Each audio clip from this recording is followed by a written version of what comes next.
नमस्कार साथियों, मैं आप सभी का स्वागत करता हूं आपके अपने YouTube channel aspirant online hub पर।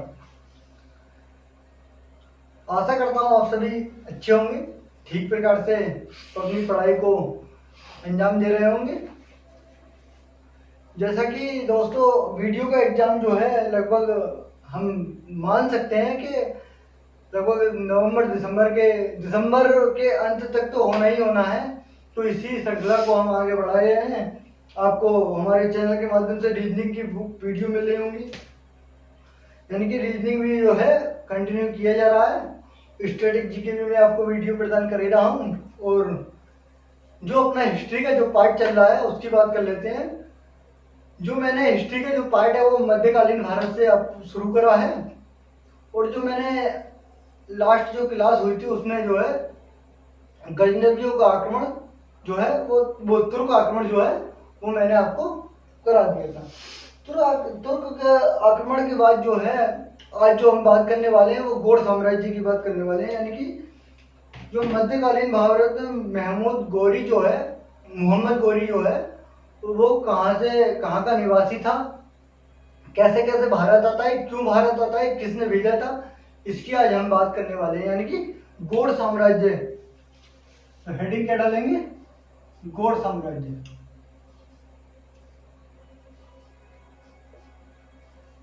गौड़ साम्राज्य। गौड़ साम्राज्य की यदि दोस्तों बात करते हैं, जैसे कि मान लेते हैं कि ये है गजनी, पूरा क्या है? गजनी। तो गजनी के अंतर्गत ही, गजनी पे तो मैंने आपको बताया था कि शासकों का जो, यानी कि जो छोटे छोटे शासक थे वहां के, उन्होंने कई बार जो है गजनी पर जो है अलग अलग शासकों ने राज किया है। लेकिन गजनी के अंतर्गत ही एक छोटा सा प्रांत आता था। गजनी के अंतर्गत ही एक छोटा प्रांत आता है जिसका नाम है गौर प्रांत। गौर, ये गौर जो है, सिर्फ मेरा यही बताने का अर्थ है कि गौर जो है हम बात जो करेंगे वो गौर साम्राज्य की कर रहे हैं, तो गौर के शासक से शुरू करेंगे। यानी कि गौर वंश का जो शासक है वो कौन है और वो कैसे गजनी पर आया इसको, और वो उसने जो भारत में है वो किस प्रकार से एंट्री ली उसको भी हम देखेंगे। तो मेरे कहने का मतलब ये है कि गजनी के अंतर्गत एक छोटा सा साम्राज्य है जिसका नाम है गौड़। आगे बात करते हैं गौड़ साम्राज्य। तो गौड़ साम्राज्य जो है इसका जो शासक है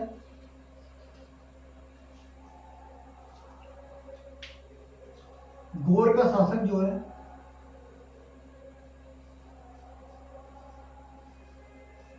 गौड़ का शासक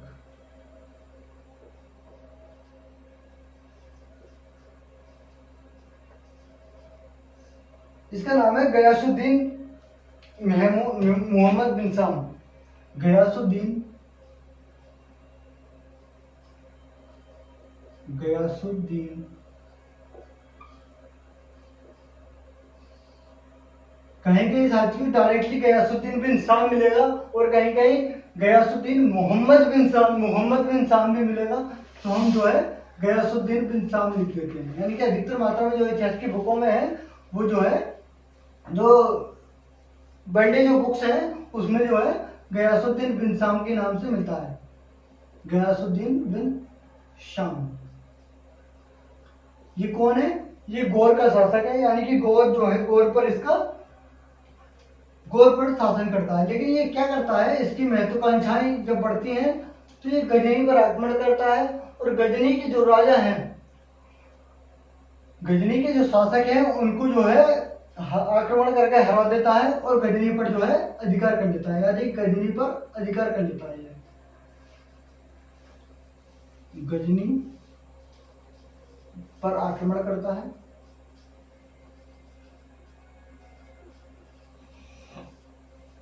गौर का शासक गयासुद्दीन बिन साम गजनी पर आक्रमण करेगा और गजनी पर जो है अपना अधिकार कर लिया, गजनी को अपने अधिकार में ले लिया। गजनी की गद्दी पर बैठ गए, गजनी पर आक्रमण करके गजनी की गद्दी पर बैठा। गजनी की गद्दी पर बैठा। अब जो है ये जो है गयासुद्दीन बिन शाम जो है ये गौड़ में भी शासक है और गजनी पर इसने हमला करके गजनी के शासक को हराकर गजनी की गद्दी को अपने कब्जे में ले लिया है। इसका एक छोटा भाई है जिसका नाम है मोइजुद्दीन बिन शाम। इसका भाई है, क्या नाम है उसका? मोइजुद्दीन बिन शाम। मोइजुद्दीन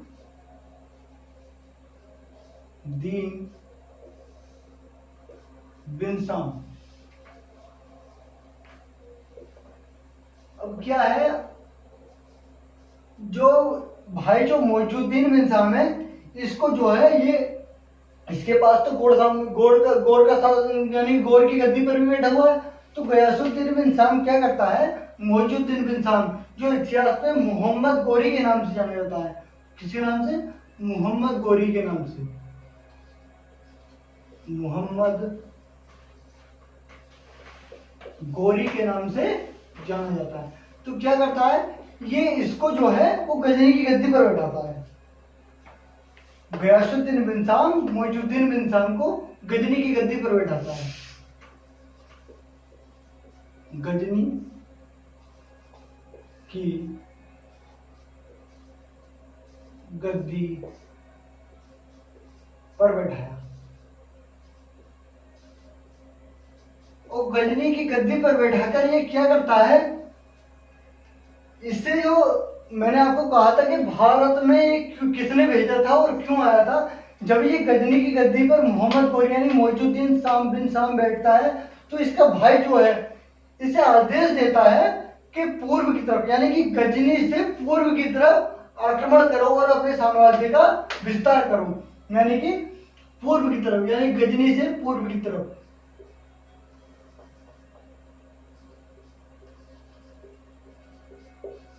गजनी से पूर्व में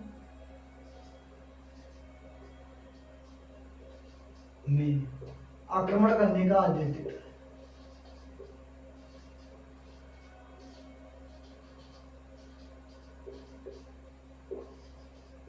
का आदेश देता है। यानी कि गजनी की गद्दी पे तो इसको बिठा दिया, लेकिन ये कहता है कि पूर्व में अपने साम्राज्य का विस्तार करो।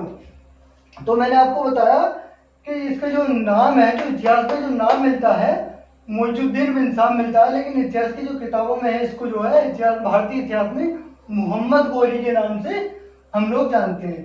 तो बात करेंगे कि मोहम्मद गोरी अब जो पूर्व पे आक्रमण करेगा, तो पूर्व का मतलब जो है ये गजनी पे तो बैठा हुआ, पूर्व की तरफ जब आक्रमण करेगा तो मैं आपको बता दूं जो पंजाब का जो क्षेत्र है यानी कि पहले से जो गजनवी ने आक्रमण किए थे, गजनवी ने जो आक्रमण किए और गजनवी ने आक्रमण करके मोहम्मद गोरी का जो भारत के विजय का जो रास्ता है उसको बिल्कुल साफ कर दिया है।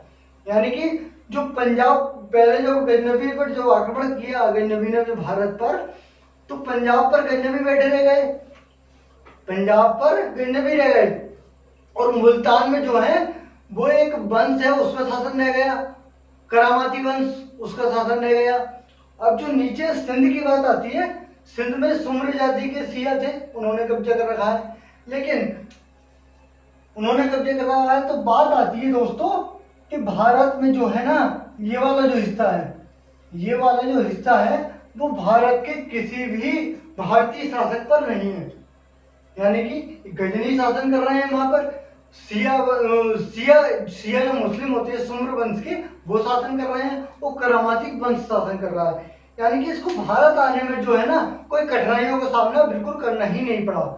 कहा जाता है कि गजनवी ने इसके भारत विजय का रास्ते को बिल्कुल साफ कर दिया था।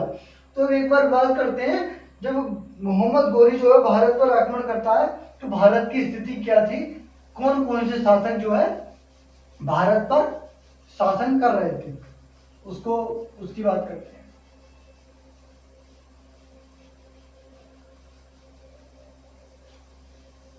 तो भारत की स्थिति,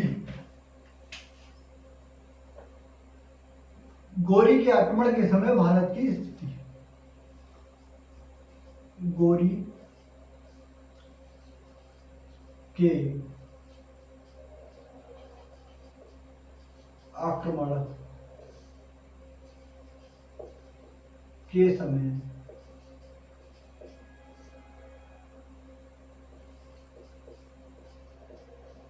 भारत की स्थिति,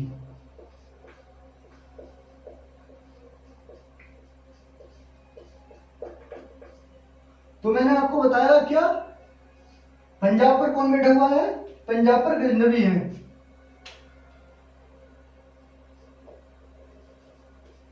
पंजाब वाले क्षेत्र पर गजनवियों का शासन है। कौन है, गजनवी।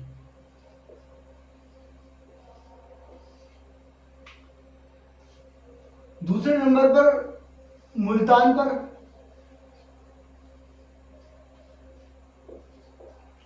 मुल्तान पर कौन है, यह है करामाती वंश के लोग, करामाती वंश। ये भी जो है गजनवी के आक्रमण के समय ही बसते थे, यानी कि पहले से भारत में इनका कोई औचित्य नहीं था, लेकिन जब गजनवी के आक्रमण हुए हैं तो ये जो है तुर्कों में से ही हम इनको मान सकते हैं, जिसको करामाती वंश कहते हैं, करामाती वंश।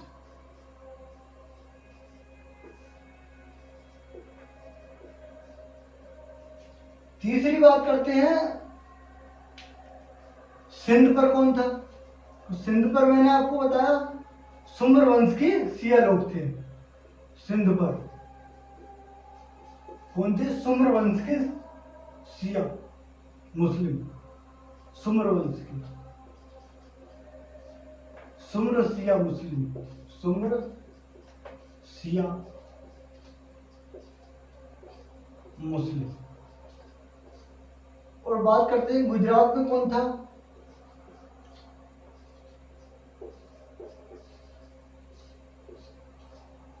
तो गुजरात में थे मूलराज, मूलराज द्वितीय, मूलराज सेकंड। कहा जाता है जो मूलराज सेकंड है वो उस समय ज्यादा बड़े नहीं थे, यानी कि इनकी संरक्षिका के तौर पर नायिका देवी, इनकी माँ जो है नायिका देवी थी, नायिका देवी। और ये जो है चालुक्य वंश से संबंधित है, इससे चालुक्य वंश। कहा जाए तो गुजरात पे चालुक्य वंश का उस समय शासन है। पांचवी बात करते हैं दिल्ली पर कौन है, किस पर, तो दिल्ली पर जो है वो चौहान वंश शासन करता है, और चौहान वंश में जो है वो है पृथ्वीराज चौहान, यानी कि पृथ्वीराज तृतीय के जिनको नाम से जानते हैं,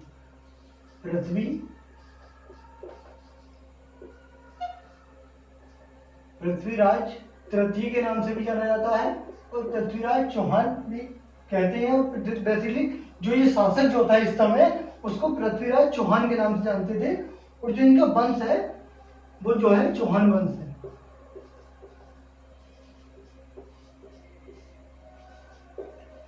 चौहान वंश। आगे बात करते हैं कि कन्नौज में कौन था, कन्नौज में नहीं, हाँ कन्नौज में कौन था,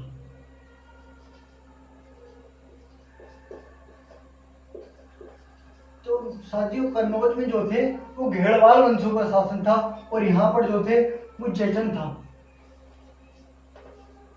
जयचंद्र,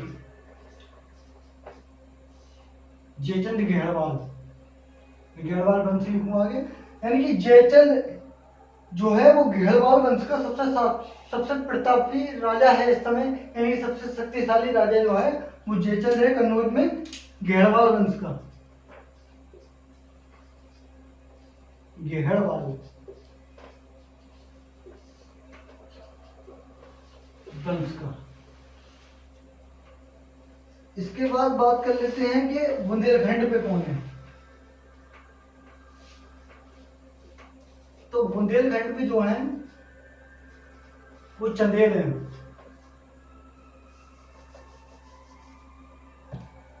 बुंदेलखंड पे कौन है?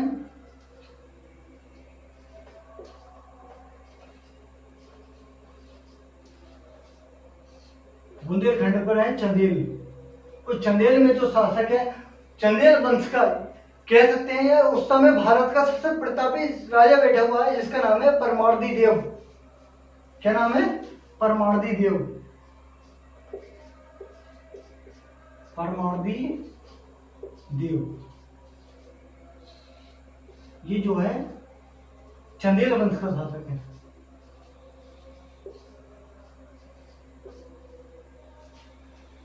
आगे बात कर लेते हैं कि बंगाल का कौन था। तो बंगाल में जो है, मैंने आपको बताया था गजनवी के समय कि बंगाल में जो है पाल वंश का शासन था, लेकिन इस कालखंड में यानी कि गजनवी से लेकर जब तक गोरी के जो आक्रमण होते हैं, इस कालखंड की जो स्थिति थी भारत की, वो आपस में ही शासकों को लड़ना था। यानी कि जितने भी भारत के अंदर राजपूत शासक थे, यानी कि गुजरात के मूलराज द्वितीय की बात करेंगे कि दिल्ली का पृथ्वीराज चौहान थर्ड है, कन्नौज में जयचंद्र है, बुंदेलखंड में परमार्दी देव है, बंगाल में जो इस समय जो शासन कर रहे हैं वो शासन कर रहा है सेन वंश। कौन शासन कर रहा है? सेन वंश। भारत के अंदर इतने इतने प्रतापी शासक होने के बावजूद भी क्या कारण रहा कि मोहम्मद गोरी के जो आक्रमण होते हैं उनसे ये लोग हारते चले गए। यहां तक कि जो ये परमार्दी देव है, परमार्दी देव बुंदेलखंड के जो शासक है, 1205 के अंदर गोरी का एक गुलाम है जिसका नाम है मोहम्मद कुतुबुद्दीन ऐबक। आगे चलकर जो दिल्ली की गद्दी पर बैठेगा उसको तो कोई ये ऐबक ही हरा देता है परमार्दी देव को। यानी कि बुंदेलखंड पे जो 1205 में आक्रमण होता है उसमें परमार्दी देव हार जाते हैं, गोरी का जरूरत भी नहीं होती है। यानी कि भारत की स्थिति कमजोर नहीं है। इस समय कहा जाए कि भारत की स्थिति कमजोर है तो बिल्कुल भी कहना यह सही नहीं होगा कि भारत की स्थिति कमजोर है। ये कह सकते हैं कि राजनीतिक दशा जो है इसकी ठीक नहीं है, यानी कि राजनीतिक तौर पे ये भारत की दशा जो है इस समय बहुत ही कमजोर है। लेकिन जो शासक हैं, मूलराज द्वितीय की जो बात नहीं करते हम, दिल्ली के शासक पृथ्वीराज चौहान उस समय के सबसे प्रतापी राजा हुआ करते थे। ये जो है कहा जाता है कि 14 वर्ष की जब अवस्था में अपने जो इनके पिता सोमेश्वर चौहान थे, एक युद्ध में उनकी मृत्यु हो जाती है और 14 वर्ष की अवस्था में गद्दी संभालते हैं और 15 वर्ष की अवस्था में ये जो है अपने राज्य विस्तार का जो अभियान है उसको प्रारंभ करते हैं और आसपास के सभी राजाओं को हराते हैं ये। परंतु ये बुंदेलखंड पर तब भी आक्रमण नहीं करते। और पृथ्वीराज चौहान और ये जो जयचंद्र है, इनकी जो दुश्मनी है, इनकी आपस में बहुत तगड़ी दुश्मनी है। ये दुश्मनी क्या है, ये इतिहास की एक बहुत लंबी कहानी है, उसको मैं नहीं छेड़ना चाहता। लेकिन जो दिल्ली है, ये जो पृथ्वीराज चौहान, इनके जो पिता है वो सोमेश्वर चौहान जो अजमेर के शासक हुआ करते थे। राजस्थान में अजमेर जो पड़ता है वहां के शासक हुआ करते थे। लेकिन दिल्ली का जो शासक है, दिल्ली के चक्कर में पृथ्वीराज चौहान और कन्नौज के शासक जयचंद्र की आपस में ठन गई, यानी कि इनकी आपस में बिल्कुल भी बनती नहीं थी। यहाँ तक कि जो ये आक्रमण होंगे, अभी मैं आक्रमण पढ़ाऊंगा, उसमें ये जो जयचंद है वो पृथ्वीराज चौहान का साथ बिल्कुल नहीं देगा और कुछ पृथ्वीराज चौहान की भी गलतियां रही थी। बंगाल में सेन वंश ये भी बहुत शक्तिशाली शासक हुआ करते थे, लेकिन क्या है आपस में ये लोग संगठित नहीं है, एक केंद्र में सत्ता बैठी हुई नहीं है, जिसके कारण बाहर से आक्रमणकारी आ रहे हैं और वो सफल होके चले जा रहे हैं। भारत की जो धन है, संपदा है, उसको लूटते हैं, यहाँ के मंदिरों को बिगाड़ते हैं, उजाड़ते हैं और अपने जो है ये गजनवी को बार बार वापस भाग जाते हैं। और भारत के जो क्षत्रिय शासक हैं ये मुंह बांधकर इन्हें सिर्फ देखने का काम कर रहे होते हैं और इनके बस की कुछ नहीं रह जाता। अपने महलों में रहकर ये सिर्फ इनको देखते हैं और अपने आप को हारता हुआ देखते हैं। और जब एक शासक हारता है तो दूसरा शासक खुश होता है, किस बात से कि मेरा प्रतिद्वंदी कमजोर हो रहा है और मेरा प्रतिद्वंदी हार रहा है। तो उस समय जो है ये एक दूसरे का साथ नहीं देते। आगे की स्थिति देखते हैं कि मोहम्मद गौरी जो है वो कब कब और कहां कहां आक्रमण करता है। तो डालेंगे मोहम्मद गौरी के आक्रमण।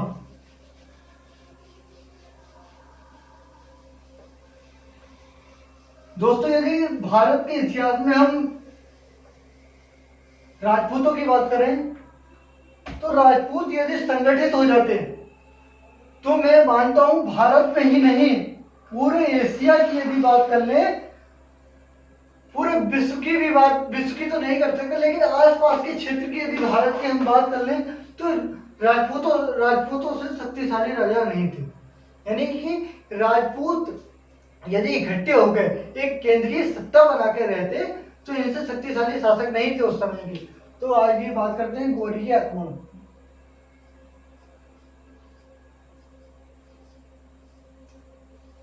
गौरी के आक्रमण।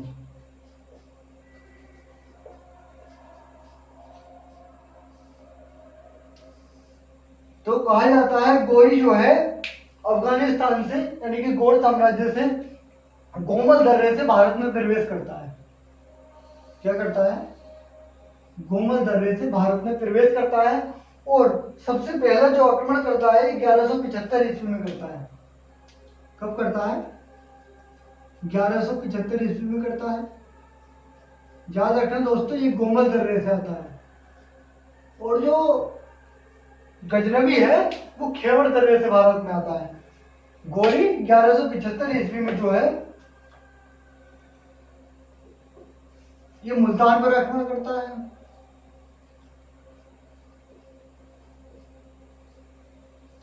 मुल्तान पर जब आक्रमण करता है मुल्तान को ये अपने कब्जे में ले लेता है यानी कि अधिकार कर लेता है इस पर। क्या कर लेता है? अधिकार करता है। अधिकार करता है। क्या है ये? गौरी का जो है भारत पर प्रथम आक्रमण यानी कि गौरी का प्रथम आक्रमण, भारत पर प्रथम आक्रमण, भारत पर प्रथम आक्रमण।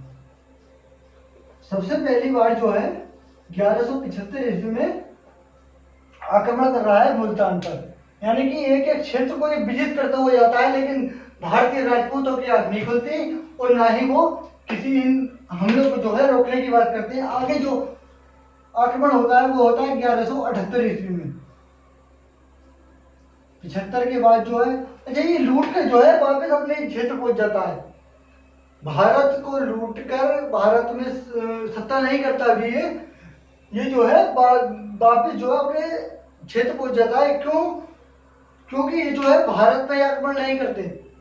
ये लोग जो है मध्य एशिया सेंट्रल एशिया वाले क्षेत्र पर भी लगातार आक्रमण कर रहे होते हैं और उधर जो उसका भाई है वो भी अपने क्षेत्र का विस्तार कर रहा होता है। तो ये 1178 ईस्वी में जो आएगा ये आएगा गुजरात में। कहाँ रहा है? ये आ रहा है गुजरात में। और गुजरात में कौन है? मूलराज सेकंड। कहीं कहीं इनको भीम सेकंड के नाम से यानी भीम द्वितीय भी कहा गया है। तो और मूलराज सेकंड की जो मैंने आपको बताया था जो संरक्षिका थी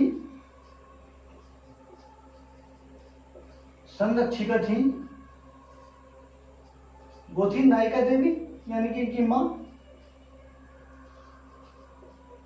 नायिका देवी।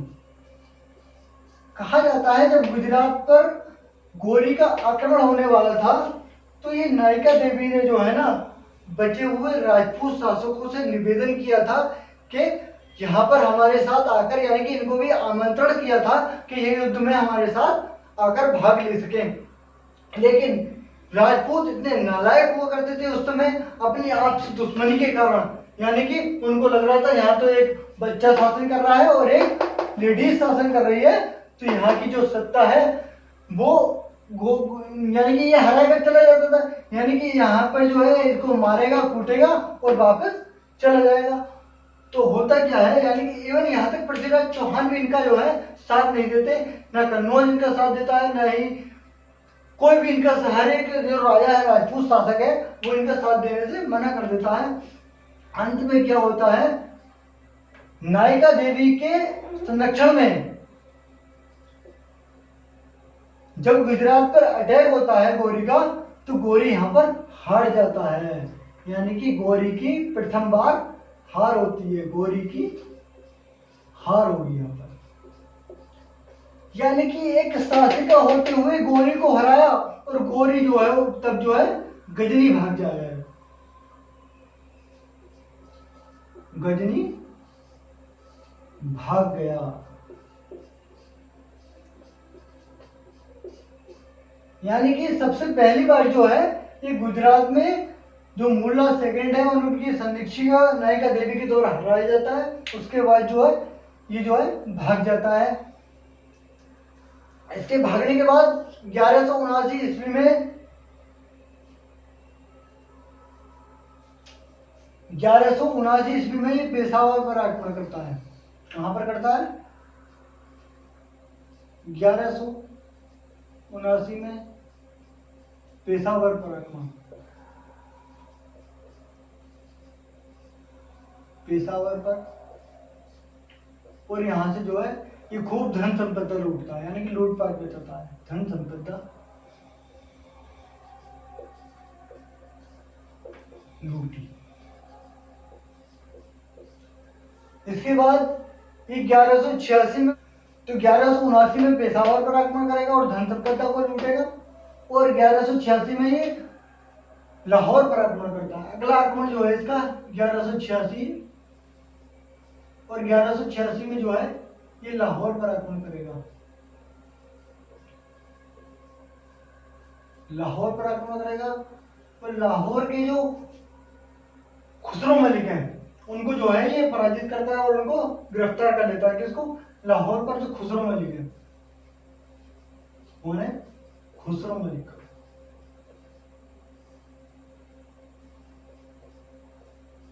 खुसरो मलिक को पराजित,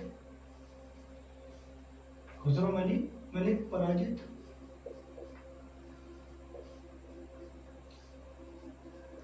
और इसको गिरफ्तार कर लेता है, यानी कि बंदी बनाया।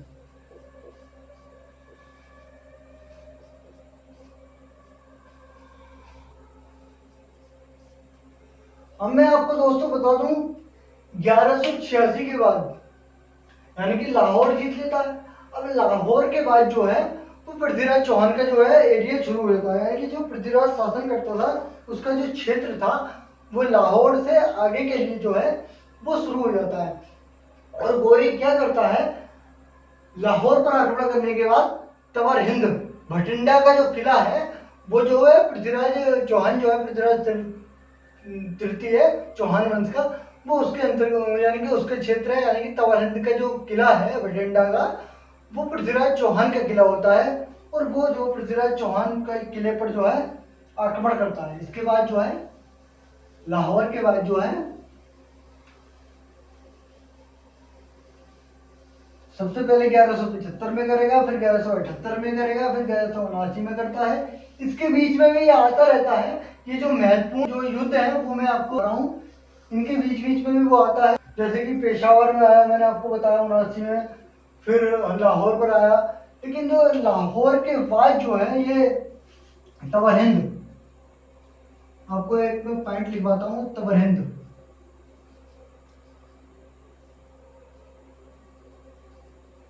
तवर हिंद भटिंडा का किला, भटिंडा के किले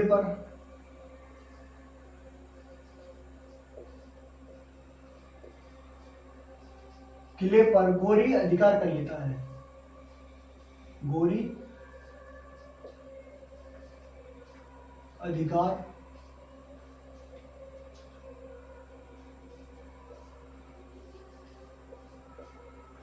कर लेता है। यानी कि जो तराइन के प्रथम युद्ध जो है वो 1191 और 1192 में तराइन के युद्ध हो रहे हैं, वो उसका जो तात्कालिक कारण है, जो सबसे बड़ा तात्कालिक कारण जो है वो पृथ्वीराज चौहान का जो भटिंडा का किला है, बठिंडे के किले पर जो है वो गौरी अधिकार कर लेता है, लेकिन पृथ्वीराज चौहान उसको मना करता है कि तुम्हारे पास लोहा लाहौर है कि आप वहां तक ही सीमित रहे। लेकिन पृथ्वीराज चौहान जो है नहीं, वो मोहम्मद गौरी जो है वो नहीं मानता और बठिंडे के किले को अपने अधिकार क्षेत्र के अंतर्गत ले लेता है। तो क्या होता है, इसी से जो पहला जो तराइन का आक्रमण है उसकी नींव रखी जाती है, यानी कि तराइन फर्स्ट 1191 ईस्वी में क्या होता है, तराइन फर्स्ट, यानी कि तराइन का प्रथम युद्ध।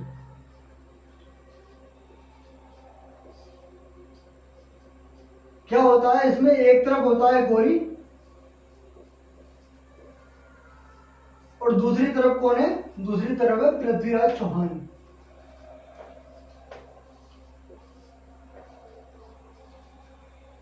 पृथ्वीराज, मैंने आपको बताया था कि ये अजमेर पर भी शासन किया करते थे, यानी कि इनके पिता जो थे वो अजमेर पे शासन किया करते थे। जो इनका राज्याभिषेक था वो अजमेर में हुआ था, लेकिन इनको जो है दिल्ली जो है इनके नाना के द्वारा कहा जाता है, इनके नाना के द्वारा इनके जो पृथ्वीराज चौहान है सबसे शक्तिशाली शासक, प्रतापी शासक होने के नाते दिल्ली जो है इनको दिल्ली पर शासन करने के लिए दिया गया था। तो जब तराइन का जो पहला युद्ध हो रहा है ना, तो पृथ्वीराज चौहान जो है वो जितने भी शासक हैं उनसे सहायता मांगता है और इसका सहायता देने के लिए अधिक से अधिक मात्रा में राजपूत शासक जो है, क्योंकि उस समय का सबसे प्रतापी शासक भी है पृथ्वीराज चौहान, तो पृथ्वीराज चौहान के आह्वान पे जितने भी यानी राजपूत शासक को ये निमंत्रण देता है युद्ध के लिए, तो इसका जो है साथ देने के लिए 1191 ईस्वी के तराइन के प्रथम युद्ध में सभी लोग राजा जो है अपनी सेनाओं को इससे युद्ध के में सहायता करने के लिए भेज देते हैं। तो क्या होता है, पृथ्वीराज चौहान के दो सेना नायक हैं, एक का नाम है गोविंदराज तोमर, यानी कि ये जो दिल्ली का सेनापति है उसका नाम है गोविंदराज तोमर।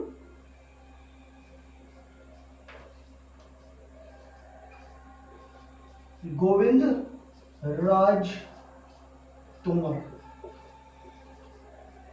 और एक जो है अजमेर का है उसका नाम है चामुंडा राय, चामुंडा राय, चामुंडा राय।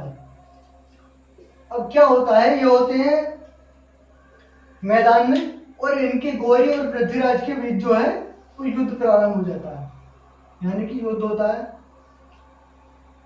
तो ये गोविंद राज तोमर जो है ना, गोविंद राज तोमर घोड़े से आगे बढ़ते हैं और जो है गौरी के ऊपर जो है भाला फेंक कर मारते हैं। गौरी के ऊपर गोविंद राज तोमर ने भाला फेंक कर मारा और जो गौरी है वो घायल होकर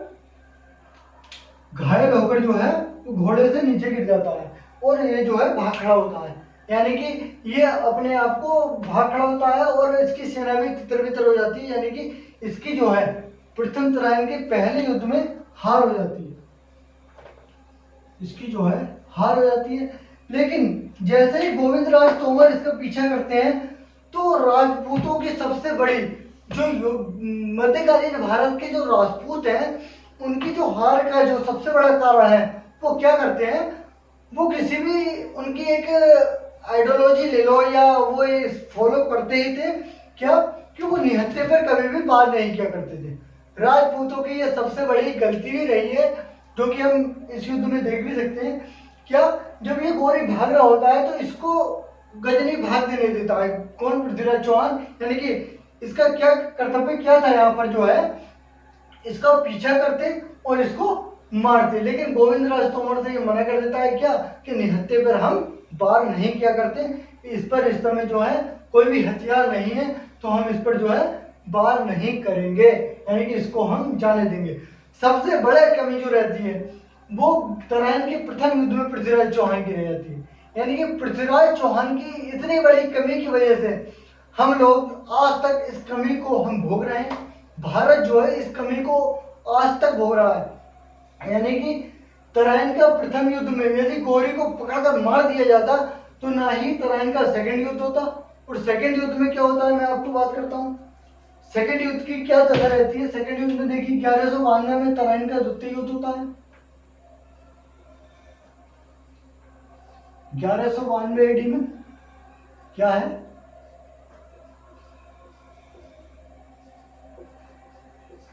तराइन सेकंड। अब भी कौन कौन है?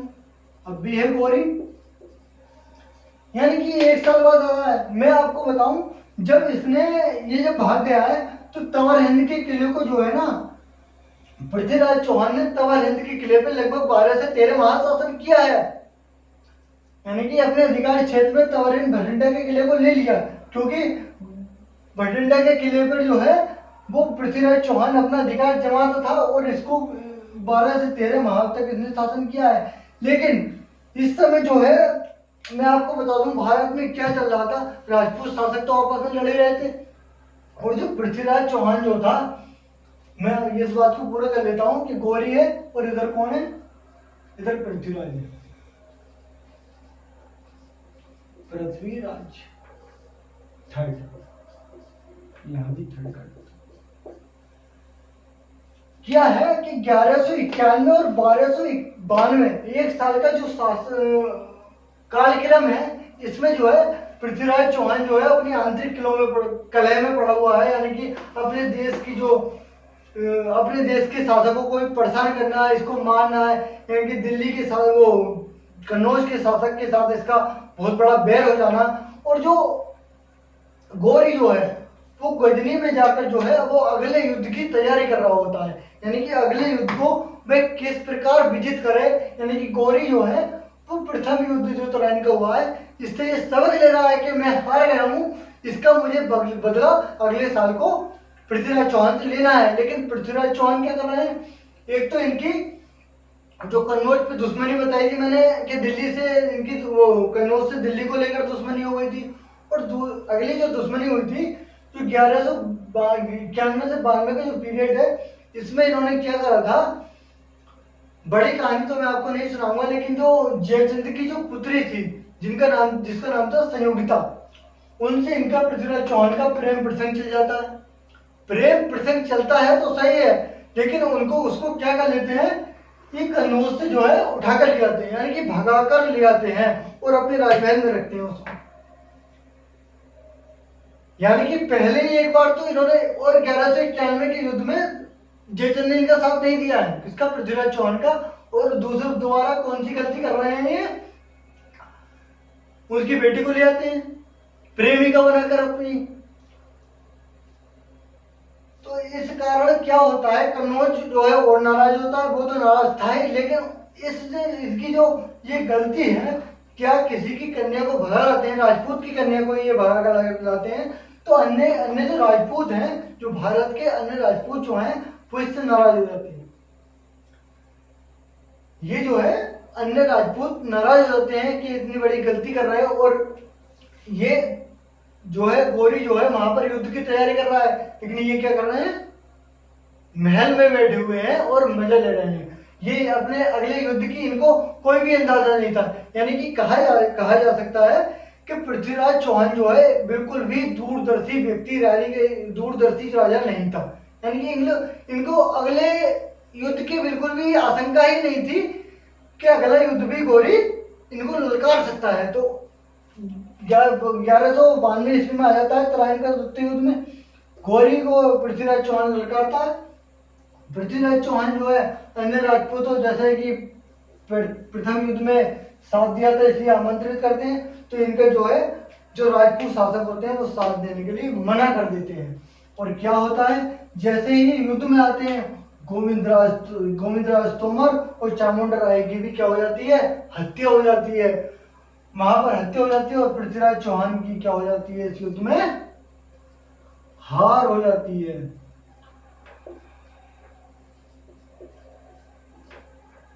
साथ ही 1192 की तराइन के जो सेकंड युद्ध है, इससे पृथ्वीराज चौहान की हार नहीं होती, ये एक संपूर्ण भारत की हार होती है। और 1193 ईस्वी से दिल्ली के अंदर यानी कि इंद्रप्रस्थ के अंदर मुस्लिम शासकों की सत्ता स्थापित हो जाती है, यानी कि इंद्रप्रस्थ जो है मुस्लिमों का केंद्र बन जाता है 1193 ईस्वी से। और क्या होता है, ये जो 1191 और 1192 का जो युद्ध है, ये जो पृथ्वीराज चौहान की जो उस समय 1191 ईस्वी में गौरी को छोड़कर जो गलती करी थी उन्हें, वो भारत को आज तक भोगनी पड़ रही है। क्यों? किस प्रकार भोगनी पड़ी है? जो 1193 ईस्वी में 1193 ईस्वी में जब इंद्र प्रस्थ पर मुस्लिम सत्ता स्थापित हो जाती है तो बहुत बड़ी मात्रा में कन्वर्जन होता है। जब कन्वर्जन होता है तो इनका जो क्षेत्र है वो विस्तार होने लगता है, और क्षेत्र विस्तार होने लगता है तो ये इस्लाम का प्रचार और बड़ी मात्रा में करते हैं। यानी कि भारत में जो है वो कन्वर्जन की जो प्रक्रिया है वो बहुत बड़ी मात्रा में होती है, और कन्वर्जन की प्रक्रिया बहुत बड़ी मात्रा में होने के कारण भारत में मुस्लिम सत्ता 2-4 साल नहीं, लगभग 550 वर्ष तक शासन करती है। और 550 वर्ष की जो सत्ता होती है मुस्लिम, वो भारत में इतनी जोर से जड़ों को मजबूत कर लेती है, जिसका खामियाजा हमें 1947 में भी उठाना पड़ता है। क्या? भारत के 2 टुकड़े हो जाते हैं 1947 में, जब धर्म के नाम पे पाकिस्तान की मांग होती है, तो भारत को जो है उसका खामियाजा हमें 1191 के युद्ध, जो पृथ्वीराज चौहान की गलती रही थी, वो हमें 1947 में भोगना पड़ता है, और देश को जो है वो 2 पार्ट में विभाजित होना पड़ता है। इसलिए पृथ्वीराज चौहान को कोई दूरदर्शी शासक नहीं मान सकते। और क्या होता है, अब क्या होता है, इनकी हार हो जाती है, और कहा जाता है कि कुछ समय तक जो है पृथ्वीराज चौहान को गौरी के अधीन शासन करना पड़ता है। गौरी के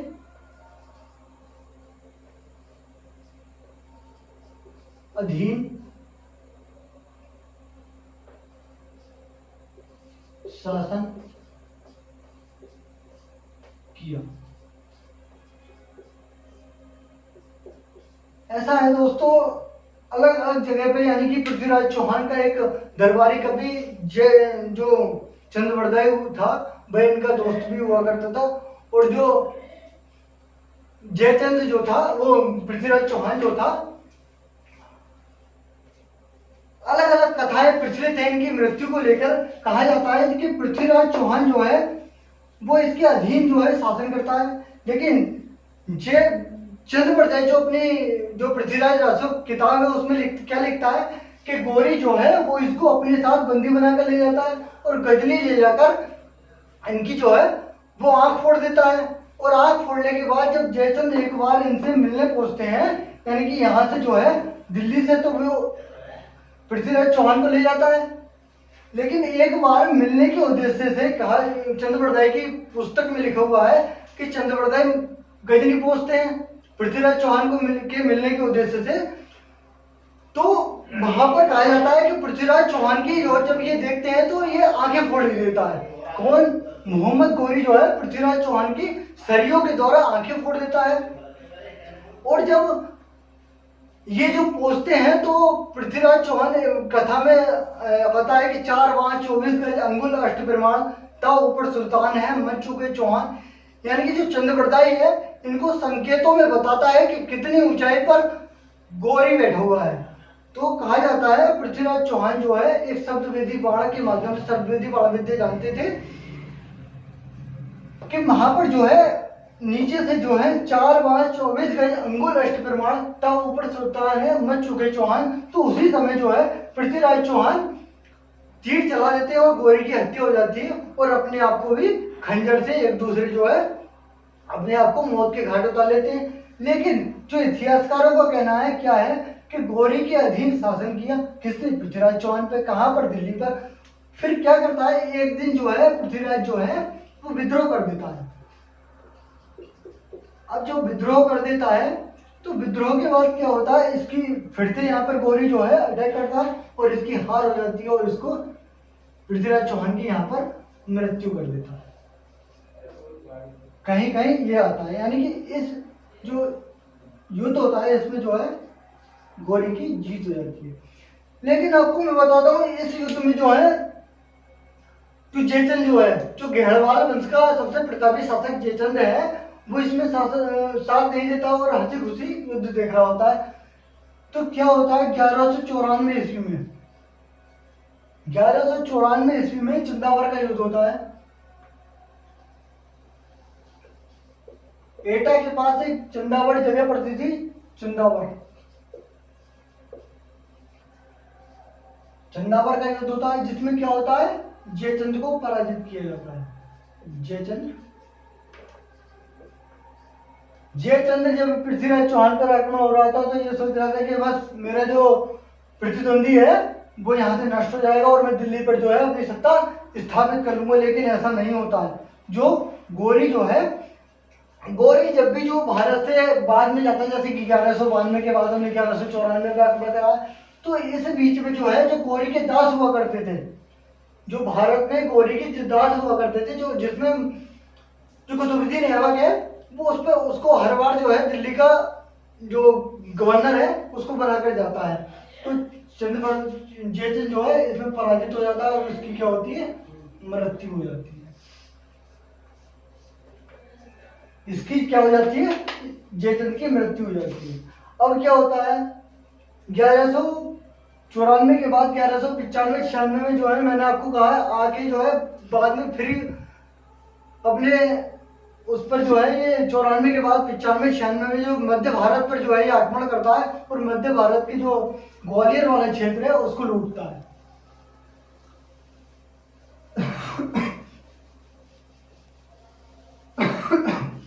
जो 1195 में 96 जब आएगा तो मध्य भारत में जो है ग्वालियर का क्षेत्र है तो उसको लूटेगा।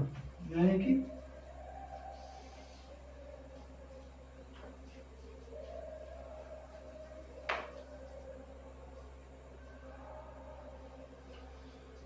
ग्यारह सौ 95-96 मध्य भारत पर आक्रमण।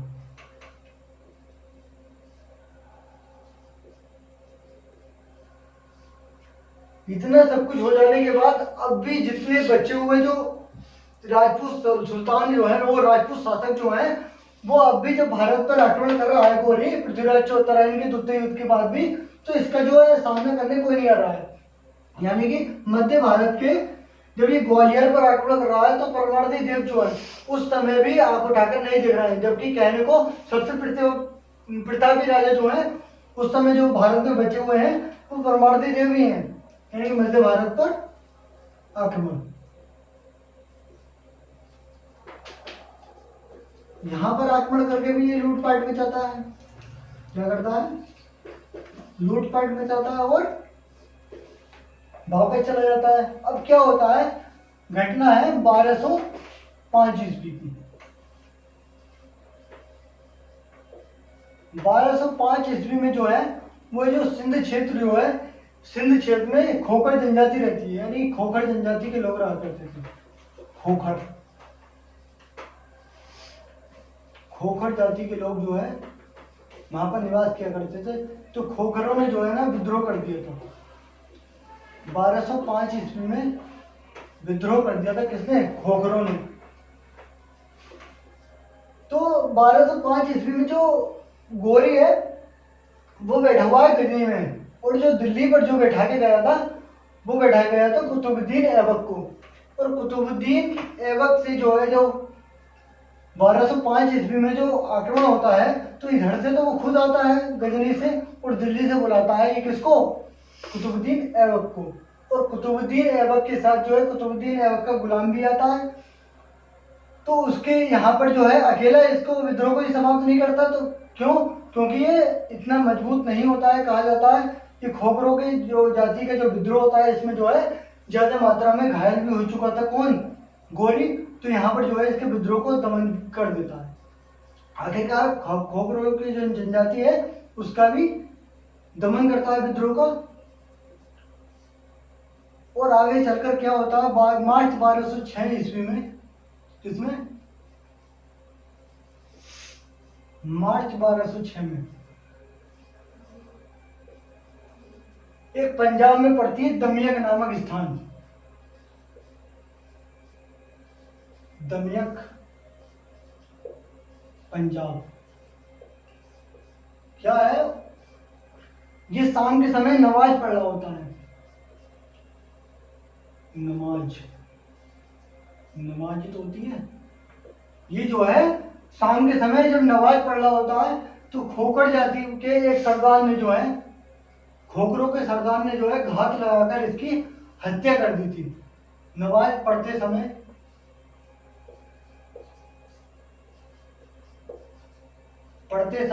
खोखर जाति के एक जो सरदार हुआ था इसकी जो है हत्या कर दी, तीर मारकर हत्या कर दी। हत्या कर दी। यानी कि गौरी का भी जो है पंजाब के दमियक नामक स्थान पर अंत हो जाता है। कब? नमाज पढ़ते समय। सही है। तो मैंने आपको बताया 95-96 में मध्य भारत पर आक्रमण करता है। खोखर जो जनजाति है वो विद्रोह कर देती है, उसका दमन करता है।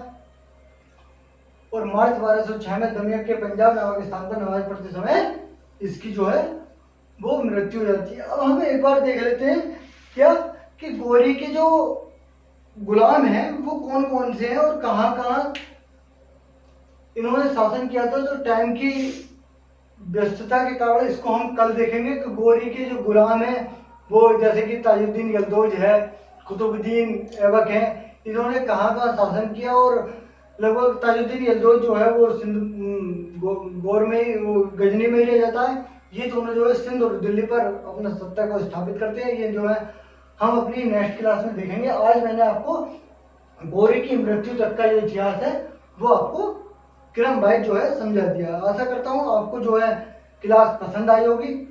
यदि आपको ये क्लास पसंद आ रही है तो ज़्यादा से ज़्यादा मात्रा में इसको शेयर करें, लाइक करें और हमारे चैनल को सब्सक्राइब करें। अधिक से अधिक मात्रा में इसको सब्सक्राइब करें। यदि कोई भी कमी रह रही हो तो कमेंट बॉक्स में आप जो है कमेंट कर सकते हैं। बाकी अगली क्लास में मिलते हैं। जय हिंद, जय भारत, भारत माता की जय।